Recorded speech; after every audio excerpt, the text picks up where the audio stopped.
Venga, Ana, vamos a explicar todas esas casualidades, que deben ser casualidades, que aparecen en el auto del juez del Supremo, como por ejemplo que durante 5 años el exministro Ábalos, oye, no sacara ni un céntimo, nunca mejor dicho, de sus cuentas personales. O el hecho de que empezaran a circular esos sobres, también casualmente, con las fechas que se investigan por las presuntas obras amañadas, obras públicas amañadas, ¿no? Efectivamente, dice el auto del juez que entre los patrimonios de ambos, de Ábalos y de Koldo, podrían existir significativas zonas de conexión. ¿Y eso qué significa? Pues que Koldo iba pagando las facturas, no la factura de un hotel o de un restaurante, sino la pensión alimenticia del hijo de Ábalos, la nómina de la empleada doméstica de Ábalos, los regalos a sus amistades, así lo dice el juez, las cuotas de la hipoteca también, menudos amigos, los viajes, los gastos personales, y sin embargo no hay contrapartida de Ábalos, es decir, Ábalos no le devuelve el dinero a Koldo de lo que va adelantando. Conclusión, Ábalos podría haberse beneficiado de alguna fuente irregular de ingresos. Así lo dice el juez, dice que recibe donaciones pagadas en metálico, desde luego no necesita sacar dinero. ¿Qué es lo que opina el magistrado? Y es lo que quiere determinar si un tercero podría dar dinero a Koldo, para ambos, a Koldo y a Ábalos, y por eso Koldo va pagando. Esto ya lo dijo Víctor de Aldama. El informe deja muy claro, pero muy claro, ¿vale?, que hay financiación ilegal del partido. Si no, el partido no tendría dinero en efectivo para repartir a Koldo, Ábalos o a quien sea. Da igual los personajes, en este caso a quien sea. No sé a qué espera el señor presidente para dimitir.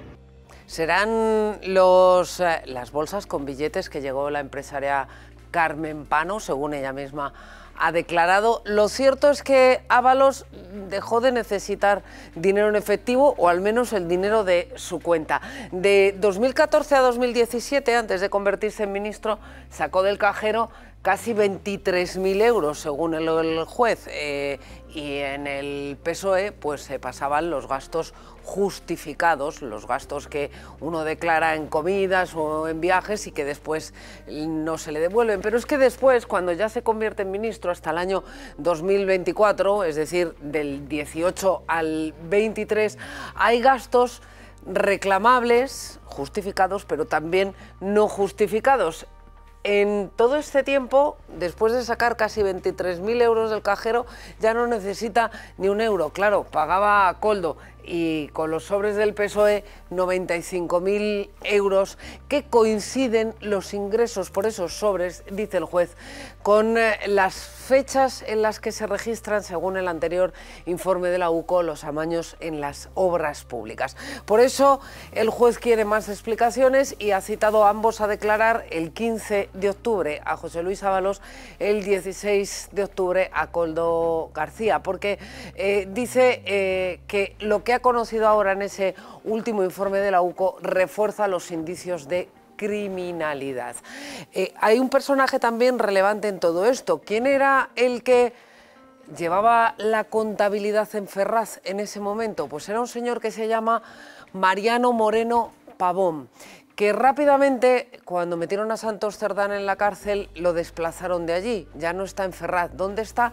En una empresa pública de esas de las que se cobra bien, 250.000 euros al año. Se llama ENUSA, se ocupa de los residuos radiactivos, ahí manda Hacienda, y el que quiere saber qué está pasando con ese señor y por qué se ha ido a ENUSA es el Partido Popular, que le ha citado a declarar la próxima semana también en el Senado. Podemos empieza a decir que esto ya no se lo cree y pide explicaciones a Pedro Sánchez.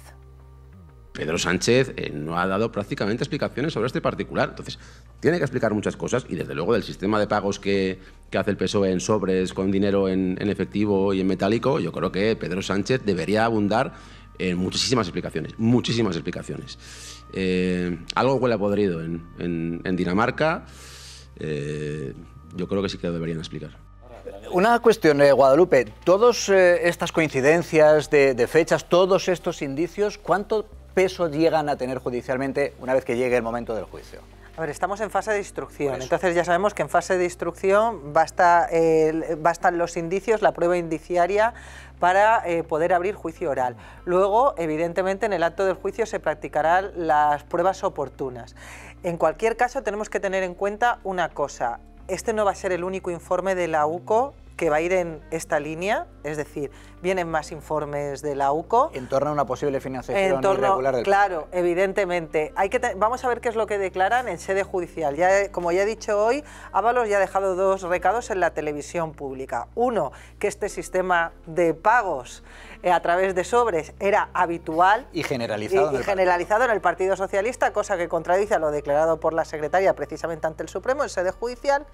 Y 2, que a Koldo le gustaba mucho ir a Navarra a por chistorras y que luego las repartía en Madrid, incluso a la Guardia Civil, que ya sabemos que se está investigando también la implicación de determinados guardias civiles en toda la trama. Y esto estamos solo hablando de esta pieza en concreto que está investigando el Tribunal Supremo, pero recordemos que esto al final va a acabar enlazando con la trama de hidrocarburos que se investiga en la Audiencia Nacional, con la trama incluso de transportes que también está en la Audiencia Nacional y, como no, con la trama de obra pública en el Partido Socialista, que ahora mismo está tramitando, que se está tramitando también esta... Pero las chistorras... Con la de Tito Berni. Y con la de Tito Berni. Claro, ahí es donde está la directora general de la Guardia Civil, su marido, y ahí... Al final todo va a acabar... Se pueden sumar más nombres, aunque estén casos distintos. Santos Cerdán. Y el juez ya está apuntando al patrimonio y a los dineros de Pardo de Vera y de Javier Herrero. O sea, que no son Bonnie and Clyde, que de repente le ha salido al Partido Socialista y fueron dando golpes sin que nadie se enterara. Son muchos nombres, efectivamente, en los que el conocimiento no es tan exhaustivo ni como para el caso de Ábalos y de Koldo, pero hay muchos nombres que ya están bajo sospecha, lo cual da una idea efectivamente que no es algo singular, sino una práctica más o menos generalizada. Vamos a ver, en todos los casos, Paco, en todos los casos de financiación irregular que se han determinado hasta ahora, el modus operandi siempre es el mismo. Y las trazas de lo que estamos viendo hasta ahora es ese modus operandi. Es decir, hay grandes cantidades que van a la organización y de ahí se van cayendo pequeñas cantidades que van a quienes participan. Sí. No decimos que esto sea, no lo podemos decir todavía, que esto sea el caso del Partido Socialista, eso es lo que se va a investigar en el caso del Partido. El modus operandi siempre es lo mismo, siempre hay que seguir el dinero. Lo que cambia es la jerga. También, sí, las chistorras no lo vimos ver. Eso es lo que cambia. Las chistorras no viajaban de Navarra a Madrid, las chistorras viajaban de Madrid a Navarra, porque junto a esas declaraciones, hoy ha publicado el Confidencial una información importante, que se utilizaba un pequeño supermercado del norte de Navarra para blanquear ese dinero negro, porque evidentemente esas chistorras, que hay que aclarar que son billetes de 500 euros, para que los oyentes, los telespectadores lo sepan, se blanqueaba en esa dirección. Pero abundando un poco en lo que decía Guadalupe y también Julián, hay que tener en claro que el tema de la financiación ilegal va a avanzar, porque recordar que hay una grabación de Koldo con Santos Cerdán, en el que Santos Cerdán le dice: esas cosas no se hablan por teléfono, ¿verdad? Se anotan sí, sí, y se guardan. Lo que se anotaba y lo que se guardaba eran las comisiones que cobraban. Es decir, era un sistema perfectamente organizado desde la cúpula del partido. 2 secretarios de organización del partido, los que llevaban la maquinaria del partido. Eran los que organizaban el sistema. Y como ocurre en todas las corrupciones y todos los sistemas que hemos visto la corrupción desde los tiempos recientes, siempre el modus operandi es el mismo. Siempre es el mismo. Hay una parte que va al partido y otra parte que queda cayendo, en la uña de los intermediarios, que son los dirigentes de ese partido, que para eso crean una red de testaferros para ir tapando eso. Pero el papel de cada uno no es el mismo. ¿Perdón? Es decir, Santos Cerdán está en la cárcel porque tenía un papel distinto que el de Ábalos. Lo dice el propio juez. Dice, claro, tiene es que un papel cada cual tiene predominante. Su papel. Y hay que cotejar esas cuentas de los dineros que se han pagado en efectivo con las que el PSOE ha declarado en el Tribunal de Cuentas, que es muy importante porque hay una cosa que decía el informe de la UCO: esto no cuadra con la declaración del PSOE. No son los tickets de taxi que han pasado.